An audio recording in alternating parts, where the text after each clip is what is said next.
ഇന്ത്യയുടെ പൊതുസ്വത്തുക്കളും സ്ഥാപനങ്ങളും ആരുമറിയാതെ വിറ്റുതുലക്കുന്ന നടപടിയാണ് നരേന്ദ്രമോദി ചെയ്തു വരുന്നതെന്ന് DCC president advocate Martin George. Pappinisseri മണ്ഡലം കമ്മിറ്റിയുടെ ആഭിമുഖ്യത്തിൽ ആറോൺ UP സ്കൂളിൽ നടന്ന കോൺഗ്രസ് കുടുംബസംഗമം ഉദ്ഘാടനം ചെയ്ത് സംസാരിക്കുകയായിരുന്നു അദ്ദേഹം. രാജ്യത്തിലെ വിമാനത്താവളങ്ങളും LIC പോലുള്ള പൊതുമേഖലാ സ്ഥാപനങ്ങളും ഇതിനകം വിറ്റ് തുലച്ചു കഴിഞ്ഞു. ഇതിന്റെ മുന്നോടിയായാണ് കണ്ണൂരിന്റെ ഹൃദയഭാഗത്ത് സ്ഥിതി ചെയ്യുന്ന കോടിക്കണക്കിന് വിലമതിക്കുന്ന റെയിൽവേയുടെ വകയായുള്ള 7.91 ഏക്കർ സ്ഥലം ആരുമറിയാതെ തുച്ഛമായ വിലക്ക് വിറ്റൊഴിഞ്ഞു കഴിഞ്ഞു. കേരള സർക്കാർ എല്ലാ മേഖലകളിലും നികുതി വർദ്ധിപ്പിച്ച് സാധാരണക്കാരന്റെ നടുവൊടിച്ചിരിക്കുകയാണ്. ഇത് ഒരിക്കലും സാധാരണ ജനങ്ങൾക്ക് സ്വീകരിക്കാൻ പറ്റാത്തതാണെന്നും മാർട്ടിൻ ജോർജ് പറഞ്ഞു. കോൺഗ്രസ് പ്രവർത്തകരുടെയും നേതാക്കന്മാരുടെയും ഒരു സംഗമമാണ് ഇന്നിവിടെ സംഘടിപ്പിച്ചിരിക്കുന്നത്. ഇന്ത്യൻ നാഷണൽ കോൺഗ്രസിന്റെ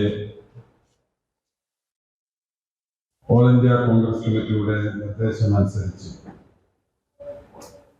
ഇതിലെ എല്ലാ പ്രദേശങ്ങളിലും പദയാത്രയുടെ ഭാഗമായി ഇത്തരത്തിലുള്ള ബൂത്ത് സമ്മേളനങ്ങൾ ഞങ്ങൾ വിളിച്ചു ചേർത്തുകൊണ്ടിരിക്കുന്നു.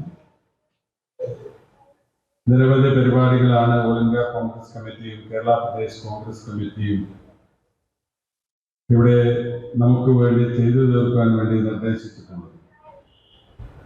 അതിൻ്റെ ഭാഗമായി നമ്മുടെ പാർട്ടിയുടെ ഏറ്റവും പ്രധാനപ്പെട്ട ഒരു ഘടകം എന്ന് പറയുന്നത് ബൂത്ത് കോൺഗ്രസ് കമ്മിറ്റി. കുടുംബസംഗമത്തിൽ KPCC member K Pramod, DCC general secretary K Balakrishnan master, Azhikode block Congress president TK Ajith, മുതിർന്ന നേതാവ് CH മൊയ്തു, മണ്ഡലം പ്രസിഡന്റ് MC ദിനേശൻ എന്നിവർ സംസാരിച്ചു. കണ്ണൂർ 1 കണ്ണൂർ.